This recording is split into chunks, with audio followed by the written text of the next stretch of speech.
Hello guys, welcome back to my channel bite and board with Teju. నేను ఈరోజైతే రామెన్ తినాలనుకుంటున్నా. So నా స్టైల్లో రామెన్ ఎలా చేస్తానో చూసేయండి.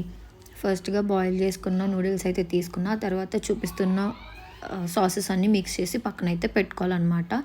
అండ్ తర్వాత చూపిస్తున్న వెజిటేబుల్స్ అయితే తీసుకొని వాష్ చేసుకొని పెట్టుకోవాలి అలాంగ్ విత్ గార్లిక్. తర్వాత ఒక బాండి పెట్టి సో ఒకటొకటిగా వెజిటేబుల్స్ అన్నీ కొంచెం షాలో ఫ్రై అయితే చేసుకోవాలి.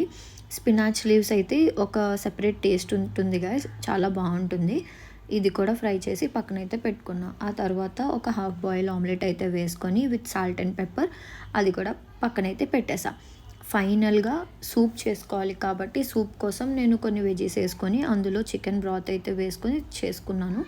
సో ఇది ఒక బౌల్లో తీసుకొని తర్వాత కొన్ని నూడిల్స్ అయితే అందులో వేసి ఏవైతే ఫ్రై చేసుకున్న వెజిటేబుల్స్ ఉన్నాయో ఆ వెజిటేబుల్స్ అన్నీ ఒకటొకటిగా వేసుకొని అండ్ లాస్ట్గా చిల్లీ ఆయిల్ అయితే వేసుకోవాలన్నమాట. అంతే గైస్, ఇదైతే చాలా టేస్టీగా ఉంటుంది. మీరు కూడా ట్రై చేయండి.